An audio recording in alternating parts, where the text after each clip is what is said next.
my then boyfriend one time called me. I had this Motorola, it was from my mom's. Akanipigia akaniambia unaendeleaje? I'm like actually I've never told anyone, even in CR. I wanted to commit suicide. Yes, I wanted to hang myself. Zile nyumba za, hivi. So unfortunately, uoga ni kitu mzuri. I didn't want to cut myself because niliona nitasikia uchungu. So I wanted to hang myself, but I couldn't reach hiyo paa ya nyumba. It was quite high. And nikiweka meza sikuwa nafikia. Love is a beautiful thing. Wait, you actually tried to... Yes. I couldn't reach the paa ya nyumba kufunga kamba. I was in a very dark place. And shuleni I was that student, that student. And then I talked to my boyfriend. I'm like, mimi nimechoka. Let me just end this. Hakuniambia nakuja. So we were speaking on the phone, na kumbe he's on his way. And then he arrives. Kanipata tu nimekaa kwa meza na kamba yangu. Nimeshinda kufika huko juu. Kwetu hapo nje hakuna miti. I'm just wondering what to do, because using a knife, it was not an idea. Na the only poison I knew by then was rat and rat. Na nasikia saa zingine mtu akufi. I had learned so many ways of doing it and cancelling them. So I think he's the one who went and told my principal in school, I'm not staying with anyone. My principal I think he was so mad with me at first. Kwa sababu, after your mom died, at least and I was in that class. My high school ilikuwa ile shule ya mtaani, Principal anajua kila mtu because you are barely 300. So it was easier to keep tabs on me. How are you, knowing my mom. Ananiuliza, how many times have I asked you? I'm like, I didn't know even how to ask. And I think sometimes I sit down and I relate with, currently, I can't ask for help, honestly. As at now, it's the same thing. I couldn't ask help then. And now, asking help is so weird. Also, that's when I started hopping from houses. I first stayed with my principal for 1 month. Okay, my principal loved me and she treated me well, but I think that belonging, you're somewhere and you're settled, it was not happening for me. I went to stay with one of the teachers. It was not happening. So the church, one of our neighbors went to the church that was paying my fees. So I think they approached her and then they explained things to her. And then she's like, let her come stay with me, we see. So that's when I moved to my guardian's place. Huko, those people where the child, the grandchild, the great-great-grandchild, they're just in the homestead. It was that. It was, I think, I took some time to adjust, but sometimes I think it was the best place, not financial or anything, because ningetoka nje ya gate hivi naona nyumba yetu ndo ile pale. And when I could feel I don't belong here, I could just go open my mom's house and stay there. It was not very far. So I think having that, that choice of I can go to our house but be able to come back here with no sweat, it was okay for me. So, and I think there are so many ways someone can cope. For me, I cope through my mom's grief, food, and kukua kichwa ngumu, let me say that, especially at home. And I know it's not an excuse, but shuleni ungekuja niulizie, kai, wewe mimi msichana mzuri sana. But nyumbani, nilikuwa nikifika natoa uniform, I'm out. not that I'm going to do anything somewhere or kwetu kuna ka hill, I'll just go sit there kila siku. Narudi saa 4, saa zingine napata wamefunga gate na knock, kama sikubeba kifungia kwetu I'll knock. So my guardian I think pia akachoka, akaona it's like namsumbua. So nikaitwa kwa mkutano, wanaambia principal like, huyu na shuleni asumbui. Mimi kwa roho yangu najua yenyewe nyumbani nasumbua. And I thank God my guardian did not give up, you know. There are so many scenarios where I felt hapa wanitaki, but I usually remember that one time where my guardian aliambia mvumilie kidogo ama atoke kwako. My guardian was like, acha nimvumilie. I think that is the part where, as much as sometimes nikienda hapo, either the daughters or the grandchildren of hers are mistreating me, that's the part that huwa nakumbuka hivi nasema alinivumilia when I was such a bad person. And I'm like, kama wengine hawanitaki, I'll just love her, you know, like selectively just respect my guardian, because she didn't give up, honestly. Something after my mom died, actually no one did. And this is a stranger. Mwenye alikuwa na opportunity kuniambia mimi sikutaki kwangu, but she did not. And then when I was in Form 3 that term, a boarding section was opened in our school, but also for girls. So that's when wakaona how I'm surviving at home, it was suggested niende boarding. So I think boarding, it was a heaven sent for me. Nilikuwa nikikuwa shule, I know I'm taken care of. So over hizo small holidays, I could just hustle sabuni. Hata sikuwa nahitaji vitu mingi, just soap, necessities, and I'm back to school. And even though that's how I survived high school. And as I've mentioned, you know, no matter how my guardian loved me, there are some instances where unakumbushwa hapa siku yenyu, you know. Time ya kufungua shule, kila mtu kwa nyumba amefanywa shopping, unaambiwa si hapa, ni hapa tu. Ukitaka sabuni utatuma mtu. And honestly, by then I was getting so angry. I never understood why would you do this to me. You know, people are going back to school shopping, we unaulizwa sabuni ya last time ulimaliza? Ilibaki kidogo. Ikiisha utatumana. Visiting days were the worst for me. Because sikuanga najua nani anakuja. Again, huwa ninajituma shuleni.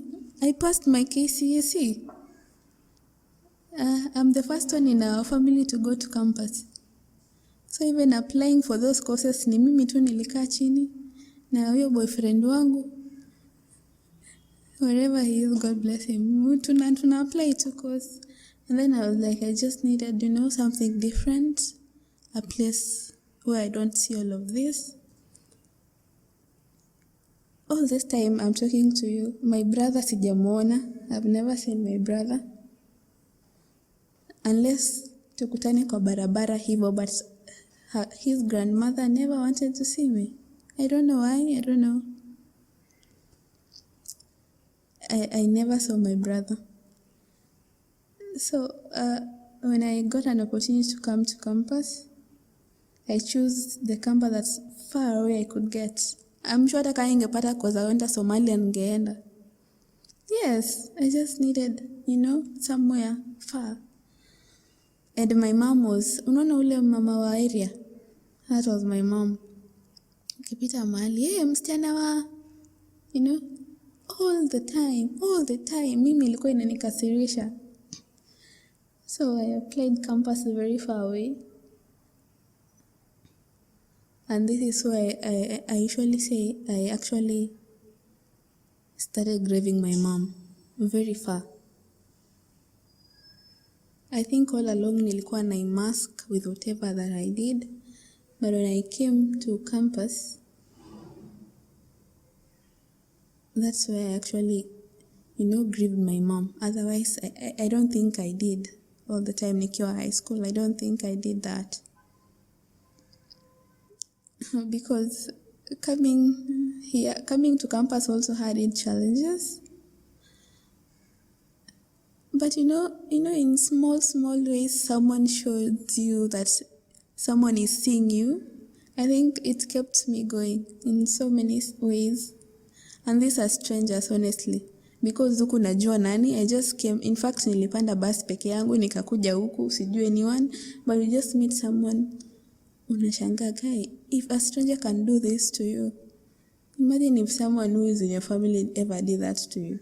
So it's a place that I felt seen, I felt loved by strangers.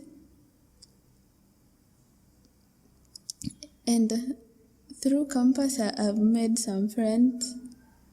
And when sometimes I tell them the things I did to survive campus, wengine wananiambia, Kai, Purity kutuambia. I have that problem. I can't ask for help. By the time I'm asking you, I'm almost dying. Because campus, I told you one of the ways I used to cope was food. So I was very fat. And let me just call myself fat, because indeed I was fat. And I think it was a good thing. I was not approachable by men. Otherwise, I would have suffered. Because I came, by now you should know I'm coming from a very humble background. So even the first joining fees, it was a small harambe. And the money we raised was enough for fees and transport from home to huko. So when I came here, I didn't have a place to sleep. I didn't have money for food. I just had the, bank details that I've paid the fees and transport. And I had 300 bob. Yes, I had 300 bob. So when I came, so I'm standing there at the gate wondering, hey, kumbe kuna passport inafaa nipige. By the way, this I'm reporting late. Watu walisha report, washaanza classes. Mimi by the time tunafanya rambe, ndo nakuja watu walisha fanyo everything. So I'm already late. They need 4 passport photos. I didn't know that. The 300 I have, I spent 150 to take those passports. Then as I'm standing there, I think sometimes, trust your instincts or just go with it, whatever works. I saw a certain lady and I just went and talked to her.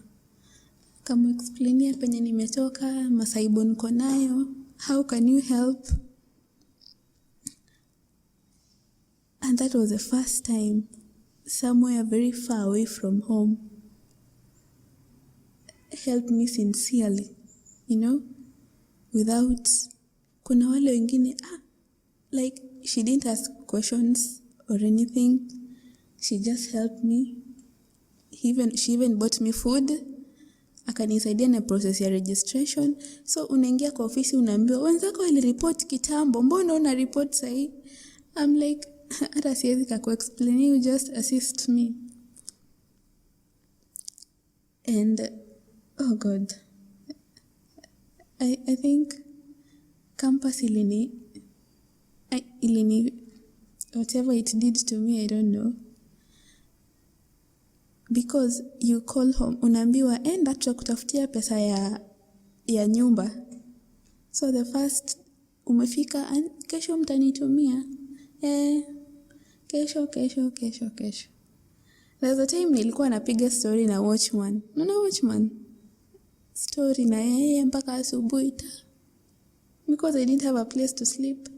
And the lady who assisted me, I think sometimes unasaidia mtu but unafika mahali pia wewe una uwezo zaidi, because aliongea na rafiki yake mwingine nikae na yeye kwake huko nje. So campus where your boyfriend comes to visit. So those nights where the boyfriend could visit, where did I go to sleep? Unaenda unapiga story na watchman, nalala kwa classroom. That was my first semester. Literally, bag yangu, nilikuwa na backpack. That backpack ilikuwa na toothbrush, toothpaste, nguo ya kesho. Because I didn't know I was going where to sleep. Because at this point, unapiga nyumbani, but why do you call? hakuna pesa inakuja. But that lady, anaitwa Betty, let me just say her name. She's like, umekula leo? 30 bob mess ya shule ni rice beans.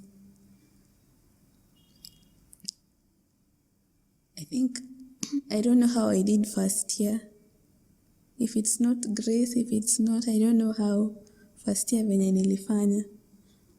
And weirdly, I was the funniest. On the friends that I made, I was the funniest. I was the one anyone could come to talk to. So unakaa na marafiki zako unasikia, mami, ile pesa ulinitumia iliisha. Kai, hiyo ni weekly.